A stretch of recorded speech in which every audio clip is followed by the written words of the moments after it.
La violence. Avez-vous conscience que la violence s'apprend depuis tout petit? Lorsqu'un enfant naît et qu'il commence sa vie dans une famille où le bagage émotionnel peut parfois être difficile, inconsciemment, cette famille lui donne un héritage de peur et de colère. Et souvent, cet héritage familial se perpétue de génération en génération. Il se propage dans l'invisible et s'exprime de toutes les manières possibles. Cela peut se transmettre par des coups physiques, où la violence est banalisée à tout point de vue. Qu'est-ce que c'est que ce bordel? Je veux t'en foutre une. Arrête, non. De la violence sexuelle, où la pornographie éduque un jeune dans une sexualité illusoire. Regarde ce qu'ils font tout nu. C'est comme ça qu'on fait l'amour? Ah ouais, regarde ce qu'il fait à la dame. De la violence douce, qui est souvent utilisée par la violence des mots, comme les jugements, les insultes et le mensonge. Regarde comme t'es habillée, tu fais trop grosse là-dedans. Va te changer. Mais maman, arrête de me dire ça, tu me fais mal. Progressivement, toutes ces violences peuvent amener l'enfant à se nourrir de la haine de lui-même et des autres, sans comprendre comment cette colère s'est développée. Hé gros naze, t'es bizarre, t'as pas l'air d'être comme tout le monde, tu crains. Ah ouais, on va voir ça si je suis un gros naze. Un enfant, pour grandir dans ce monde, a besoin d'apprendre pour évoluer. Car c'est un être doué d'apprentissage qui s'imprègne et éponge tout ce qu'il peut apprendre dans son quotidien. Écoute fiston, si tu travailles bien à l'école, ça ira bien pour toi dans la vie. Mais si tu travailles mal, tu n'arriveras jamais à rien. Je t'assure, tu sais, tu m'écoutes. Oui maman, tu as raison. Mais seulement voilà, l'enfant n'apprendra que ce qui lui est disponible. Alors si par exemple cet enfant grandit dans une famille où on lui apprend que le monde est dangereux et surtout que le monde est globalement un problème, il y a fortement de chances que cet enfant voit des conflits partout et s'attire des problèmes en tout genre dans son existence. Papa, je comprends rien, j'y arrive pas. Tu peux m'aider, hein? Ah là, si c'est trop compliqué ma fille, c'est pas grave. De toute façon, si tu comprends rien, c'est la faute des professeurs. En effet, si l'apprentissage de la famille est avant tout basé sur des sujets de conversation et de comportement de colère, de conflit et de guerre, il y a fortement à parier que son destin est déjà tout tracé, perpétuant ainsi cet enseignement de peur partout où il va. Ouais, ces politiciens, c'est vraiment des escrocs. Ouais, c'est clair, ils nous volent tout l'argent qu'on a. Et en plus, avec tout ce qui augmente. Ouais, c'est vraiment des ordures. Évidemment, ces effets peuvent être catastrophiques. Partant de son éducation, s'il veut réussir à mener une vie saine un jour, il devra affronter plein d'épreuves dans sa vie pour se sortir de ces patterns. Non, c'est pas vrai. Qu'est-ce qu'il faut que je fasse pour gagner? Je suis même pas capable d'atteindre une cible. Puisque c'est comme ça, prends ça toi. Cependant, à force de continuer à prendre dans le sens du conflit, l'enfant petit à petit s'appauvrit et devient alors triste, énervé et en colère. Sans s'en rendre compte, il suit une énergie qui attire à lui des situations et des personnes qui souvent sont reliées à la souffrance. Elles feront partie de sa vie dans un quotidien conflictuel jusqu'à ce qu'il comprenne que lui aussi est conflictuel. Ces conflits peuvent prendre l'apparence de relations de domination où ces émotions peuvent être souvent véhiculées par un franc-parler blessant, des comportements démesurés, voire des situations explosives qui feront peur aux gens. Hé, tu me rends tout de suite mon portable ou je te casse la figure. Quoi? Mais comment tu me parles toi? Je vais t'en mettre une. En grandissant, même pour ses relations amoureuses, les relations risquent d'être tristes car on ne lui a jamais montré ce qu'était le véritable amour sincère. Pour ce qui est du reste des personnes qu'il rencontrera dans sa vie, beaucoup de gens seront amenés à être avec lui juste pour ce qu'il peut apporter, faire, mais non pour ce qu'il est. Écoute, c'est fini entre nous.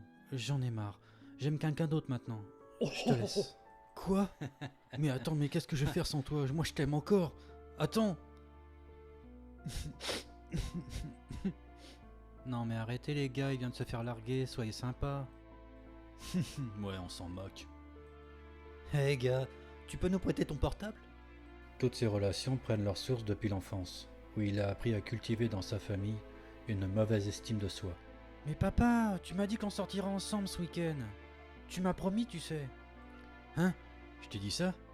Ah non, de toute façon, ce week-end, ce que je fais avec les amis, c'est pas fait pour les enfants. Et donc cela attire à lui des circonstances où il n'est jamais respecté de personne.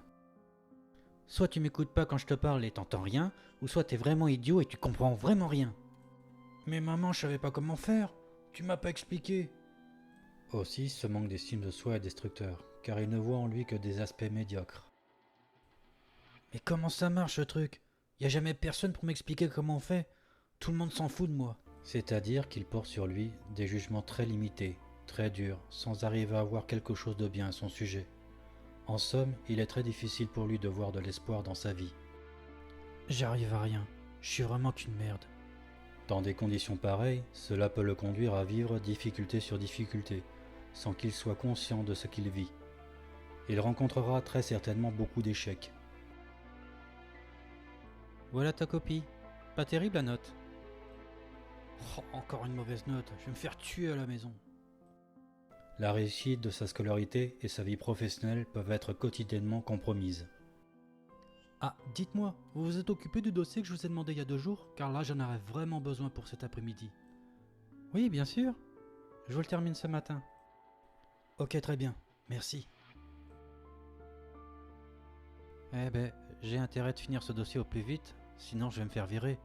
Déjà que j'ai pas confiance en moi. Ses conséquences continueront, jusqu'à ce qu'il comprenne qu'il doit prendre soin de lui et qu'il remette en question tous ses comportements et ses pensées destructrices. Peut-être que je devrais le dire que je suis pas bien, que c'est difficile pour moi, mais j'ai peur de déranger. En plus de ça, c'est la honte d'être faible. Je veux pas montrer que j'ai peur, sinon je sens qu'on va me laisser tomber ou qu'on va profiter de moi. Dans ces situations, il peut très souvent avoir besoin d'aide au cours de sa vie par manque de maturité. Ses blessures d'enfance prennent tellement de place qu'il est incapable de se donner de l'autonomie. Vas-y, c'est bon. Comment j'ai réglé ça, moi? À ce moment-là, l'aide peut paraître inexistante, et c'est d'ailleurs cela qui peut intensifier sa détresse devenue colérique. Paradoxalement, même si des personnes souhaitaient aider cette jeune personne, souvent, il refusera, et continuera à croire qu'il est seul face au monde. Hé! Tu veux que je t'aide? Tu veux que je t'explique comment ça marche? Oui, non, je vais me débrouiller tout seul. Ne s'étant jamais senti exister dans le regard des autres, il se conduit comme quelqu'un d'indigne, perpétuant la croyance qu'il ne mérite que le malheur et l'indifférence. T'es sûr? C'est pour toi, hein. Tu fais comme tu veux, tu sais. Mais non, vas-y, arrête de me saouler. Pour l'enfant qui grandit dans ce mode de vie et qui n'a pas confiance en lui, sa vie est tournée autour de l'autodestruction et les rapports de force. Ah! T'as vu ce que j'ai réalisé? J'ai fait ces 2 tableaux toute seule. Je suis vraiment fier de moi, alors que toi t'as rien foutu. Mais t'es gonflé de me dire ça. Je t'ai aidé à bosser là-dessus. Car dans le fond, la seule chose qu'il croit pour gagner et réussir, c'est éliminer ce qui lui résiste. C'est rabaisser les autres comme il se diminue. Bon, alors, qui c'est qui commence à travailler sur le tableau? C'est toi ou moi? Ben vas-y, vu que t'as l'air de savoir les choses mieux que moi, vas-y. C'est toujours pareil, c'est toujours ceux-là qui parlent en premier qui en font le moins. Eh, pourtant je t'ai aidé à trouver des idées. De plus, il ne peut pas faire autrement que de voir les autres avec méfiance. Eh, attends, tu veux un café? Non merci, pas maintenant. Je te remercie, mais la prochaine fois peut-être. Ça va, toi? Bah, qu'est-ce que j'ai dit? De par le manque de confiance et d'amour qu'on lui a enseigné pendant son enfance, il se sent très souvent seul, mettant toujours en doute la sincérité de sa propre existence et des autres. J'arrive jamais à me faire comprendre ou à me faire entendre. Je me sens tellement seul et je comprends pas pourquoi. À l'opposé de cette éducation que je viens de vous présenter, il y a un autre enseignement familial, où l'enfant peut être élevé dans un cadre de vie bien plus sain. Mais cela fera office d'une future vidéo. En attendant, j'espère que vous avez aimé ma vidéo, et je vous incite à cliquer sur le pouce bleu et à vous abonner à ma chaîne. Je vous remercie tous et à très bientôt.